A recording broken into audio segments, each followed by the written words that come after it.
Mr. President, as we're talking about fixing our nation's infrastructure, I wanted to raise a concern I have with one of the potential ways in which we are talking about paying for it, and that's by using funds out of what's called the hardest hit funds.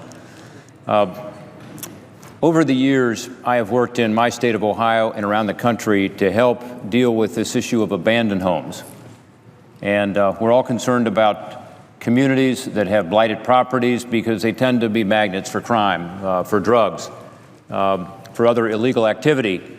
And it turns out one of the best ways to increase home values in some of the blighted neighborhoods around our country and in my home state of Ohio is to actually take these abandoned homes, tear them down, and have that property be used for other purposes, whether it's new development, whether it's a community garden, or whether it's simply raising the property to ensure that homes in the neighborhood are not affected negatively by those home values going down. There is a lot of information out there about this now because many states have gotten active in doing it, and it appears that it's working. In other words, home values are increasing, sometimes dramatically, by taking down these blighted properties. I think perhaps inadvertently, members of this body who are looking at ways to pay for the Highway Trust Fund extension decided that the hardest hit funds was a place to look. And there's no question, there's been a GAO report about some aspects of this fund, how it's been used, where there might be needs for reform, maybe significant reform. But this one area of dealing with blighted properties is one we need to be very careful on.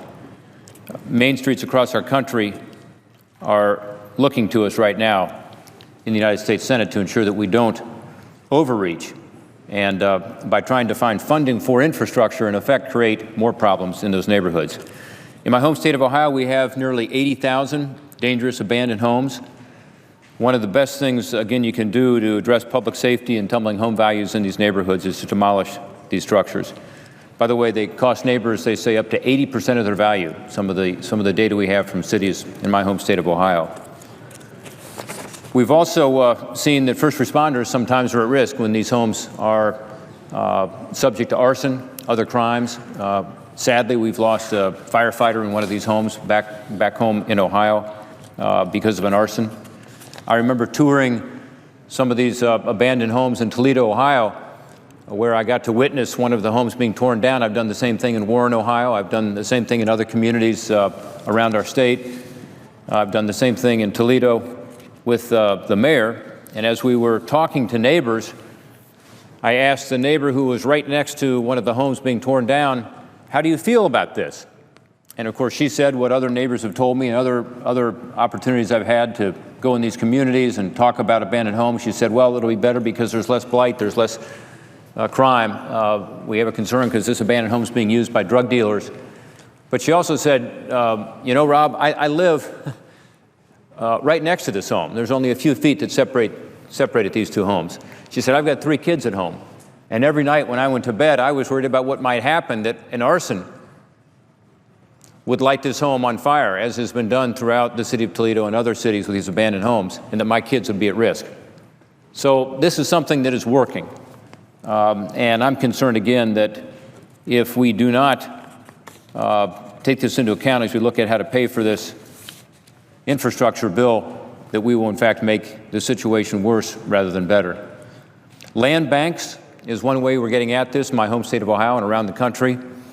In some of the hardest hit states, manufacturing states like Ohio, like Michigan, they've gotten to work attacking this issue, and the resources, again, that they need to demolish these properties in order to help struggling neighborhoods recover come in part from these hardest hit funds. In Ohio, we now have 24 land banks. I think there are 6 more in formation. By the end of the year, therefore, we expect to have at least 30 county land banks in Ohio. After visiting some of these neighborhoods that are impacted by these homes and walking the streets with local officials, in 2013, I authored a bill called the Neighborhood Safety Act. And it was a companion bill to a bipartisan House effort that was led by some Ohio members of Congress, including Dave Joyce, Marcy Kaptur, and Marcia Fudge. And our legislation, again, simply called for these hardest hit funds to be used for demolition purposes. After we pushed for this and pushed aggressively, this important change was made. It provided nearly $66 million to my state of Ohio to deal with these thousands of abandoned homes we talked about. I know the state of Michigan also received a significant part of these hardest hit funds for this purpose, as did other states. So again, I'm concerned about this potential pay for in the legislation that could take away some of these funds that are absolutely critical for doing this important work. I've been in touch with our land banks in Ohio to talk about it. I'm talking to the Ohio Housing Finance Agency, determine what the best path forward is to protect these funds. We're working right now with the committee leadership to see if we can modify the language in the underlying bill. And I know it's something that's also of concern to Senator Stabenow, because I spoke to her about it earlier today, as well as my colleague from Ohio, Senator Brown. I don't know what we're going to do going forward here. We may need to offer an amendment to change the language. I'm hopeful that we can have this be part of a manager's amendment. But again, dealing with these abandoned, blighted homes is a public safety concern. And it's a huge concern for local officials in my home state, who I've talked to, been on the streets with, but also across our country. We've got to protect these funds for these communities that so desperately need them. I want to particularly thank a friend back home, Jim Rakakis, who is director of the Thriving Communities Initiative at Western Reserve Land Conservancy. He's done excellent work in highlighting this issue in Ohio and helped bring people together. I hope that we will be able to resolve this issue again in a manager's amendment, but if not, I do intend to offer an amendment. And I hope that amendment can be supported on a bipartisan basis to ensure that we're not, perhaps inadvertently, taking away this tool that we are using every day to make our neighborhood safer and to improve home values for the people we represent. The final point I want to make about the underlying legislation, Mr. President, is that it also includes very important language that reforms our regulatory system, specifically our permitting system. For years now, people have been talking about the fact that America is a place where it's hard to build something. In fact, it's gotten to the point where one international survey that's widely respected has said that America has fallen to number 41 in the world in terms of the ease of doing business as it relates to green lighting a project. Think of a commercial building being built, or a road, or a bridge, or think of an energy project, whether it's solar, whether it's wind, or whether it's oil and gas. What we're finding out is that it's so hard to build something in America that some of these funds are going somewhere else. Sometimes in foreign capitals, as we visit as congressional delegations, we see a lot of cranes and a lot of activity. Part of that is because these funds are not coming to this country because it takes so long to build something, to get the permits, and there's so much uncertainty that capital is not patient enough. There's also more legal liability here than in so many other countries. So being number 41 in the world has led to us having fewer good-paying construction jobs here in this country. As a result of this concern, over the last 3 years, I've worked with my colleagues on both sides of the aisle to draft common sense legislation to speed up the permitting process while still ensuring that we go through a regulatory process that includes an environmental review and other reviews.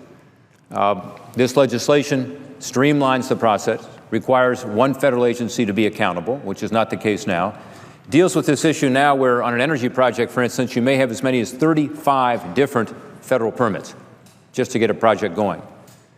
It also helps with regard to legal liability by saying that with regard to the statute of limitations, instead of having it run 6 years after the final environmental review, we limit that to 2 years, which is plenty of time to bring this lawsuit that some have found, because of the 6-year statute of limitations, makes it very difficult to find investors. So this is an important part of the legislation that we're dealing with as part of the Highway Trust Fund. It's part of this infrastructure bill to not only provide more funding for our highways and our bridges and our roads, but also ensure that we can move forward with more of these projects more quickly and use the money more efficiently. This has been supported broadly across the aisle. It reported out of our committee, Governmental Affairs, earlier this year with a strong bipartisan vote. I believe it was 12-1. It's one that's supported by the Chamber of Commerce, but it's also supported by the AFL-CIO, Building Trades Council. They feel strongly about it for all the right reasons. They want to bring back some jobs. And a lot of construction jobs that were lost during the financial crisis have yet to come back. This will help. So I want to commend the authors of the underlying legislation for including my bill as part of the underlying bill.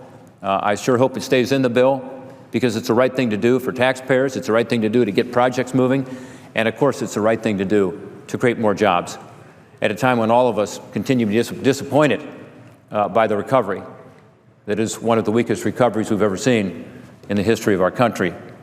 So I thank you, Mr. President, for allowing me to talk a little about, one, a concern, and that is that the hardest hit funds do an excellent job in our communities with regard to abandoned homes. We've got to be careful that we don't pull the rug out from under these organizations that are doing a terrific job helping to make our communities safer, help to increase home values. And two, I want to commend again those who have included in this legislation our permitting bill.